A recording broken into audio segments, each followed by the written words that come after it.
Hello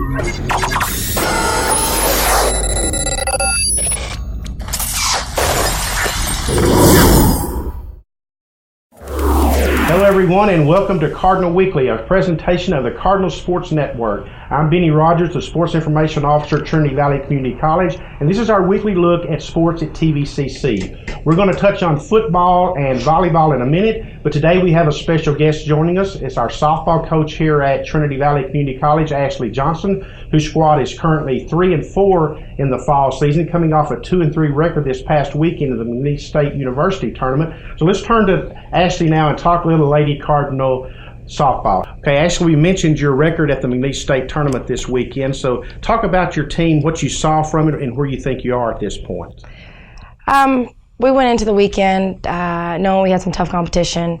I think we played pretty decent for the weekend as the competition that we saw.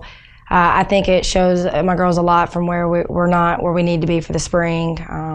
But at the same time, I saw a lot of positive from the girls, how hard they worked and trying to get back, being down every game, coming back, and the fight that they had in them. I think that for the most part, it was a great weekend for us, even though we were under 500. The girls saw what it takes to be a Division I ball player, and I think that's something for us to push forward and practice every day. Now, 7 games into your fall schedule, who are some of your top performers, your leaders, and who do you expect to emerge as you move forward? I've got quite a few. There's 3 starters that, in my mind, coming in that I knew that would probably be starters for me that have been injured the whole fall. We'll not get them back to probably spring. So that takes away a lot from our defense and offense. But as far as our top leaders, I've got 2 sophomores that are really swinging the bats pretty well and playing great defense. Chantel Whitehead, she's a sophomore first baseman, and Candace Wise, she's a sophomore outfielder who led our conference last year in hits, 415 batting average. As far as new players, we have Melissa Boland and Melissa Billingsley. They're both from the Houston area, and they've came in and they've really done a great job for us. They've been swinging the bat very, very well defensively. They're both versatile kids. I'm able to put in different positions. So we've got a lot of great players looking forward to in the spring. Right now, it's just trying to train these freshmen coming in, obviously, with a big group of 18 new freshmen and getting them to work the way that I like things done. So. Now, your fall schedule is just an exhibition schedule, as we mentioned, but what role does the fall play in developing the team for the spring?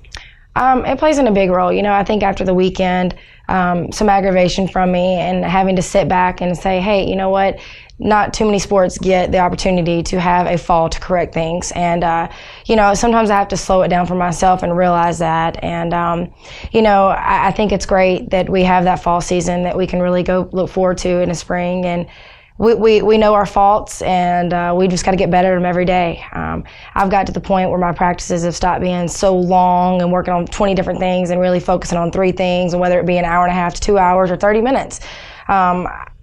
We take every mistake that we have in the weekend and we apply it to that next practice, and you know, we get the opportunity to do that, so we have to take advantage of it. So far we've seen 2 conference teams.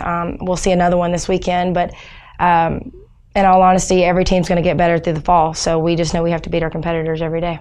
As you look ahead to the spring, I know you'll be looking to make the regional tournament for a 3rd straight year, but what are some of your other goals that you have and will set as a team going into the spring?